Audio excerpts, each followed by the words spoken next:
राजस्थान में सत्ता के रहते विधायकों के निधन के बाद उपचुनाव होते हैं और उपचुनाव में कई जगह देखने को मिलता है कि सहानुभूति के तौर पर जो पार्टी है उनके परिवार के लोगों को मौका देती है, जिससे कि एक सहानुभूति मिल जाती है और एक परिवार के जो लोग हैं उनको राजनीति में फिर से आने का मौका मिल जाता है। मेवाड़ जिसमें सहानुभूति का दौर काफ़ी चला आ रहा है, पिछले कई सालों से जो सहानुभूति है वह देखने को मिलती है।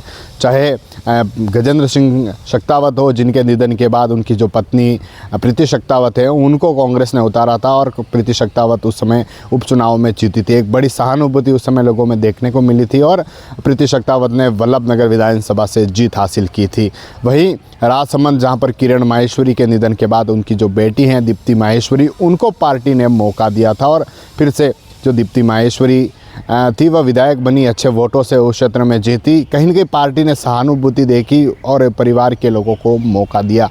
वहीं दरियावत, जहां पर गौतम लाल मीणा के बाद बीजेपी ने सहानुभूति नहीं दिखाई, किसी और को टिकट दिया तो उन्हें हार का सामना करना पड़ा था। जो उनके बेटे हैं कन्हैया लाल, वह उनको मौका नहीं दिया था, किसी और को मौका दिया था, तो उस कारण उन्हें हार का सामना करना पड़ा था। जिस तरह से मेवाड़ है और मेवाड़ में सहानुभूति लगातार देखने को मिलती है, चाहे ऐसे बीजेपी हो, कांग्रेस हो या फिर दूसरे चुनाव हुए, उसमें भी सहानुभूति के तौर पर लोगों में काफ़ी वो रहता है और लोग काफ़ी अच्छे से उस कैंडिडेट को जिताने में जुटे रहते हैं। अब बात कर रहे हैं हम सलूम्बर की, क्योंकि जो सलूम्बर विधायक गौतम मीणा थे उनका हाल ही में कुछ दिन पहले निधन हो गया।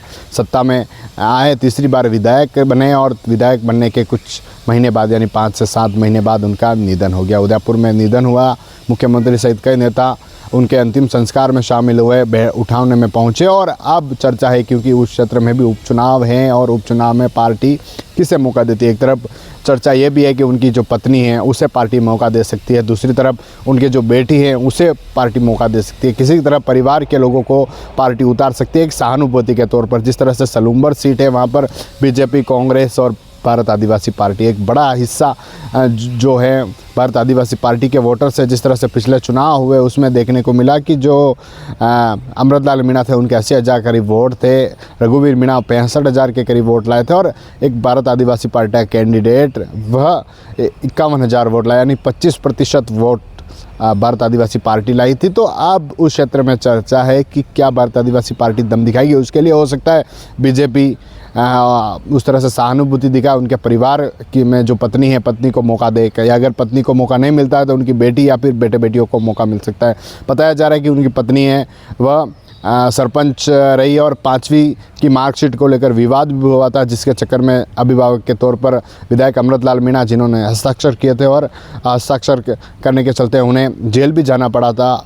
और उनकी जो बेटी हैं वह भी पढ़ी लिखी है और जो बेटे हैं वह भी पढ़े लिखे हैं, तो हो सकता है पार्टी उनको मौका दे, सहानुभूति के तौर पर जो वोटर्स है वह सहानुभूति देखे और उनको वोट दे। इस कारण बीजेपी भी कहीं के उस पर मंथन करने में जुटी है। मैं कहते हैं कि मेवाड़ में जिसने सहानुभूति पाई वह विधायक बन गया, वह जीत गया। TV9 के लिए राजेश टांगी।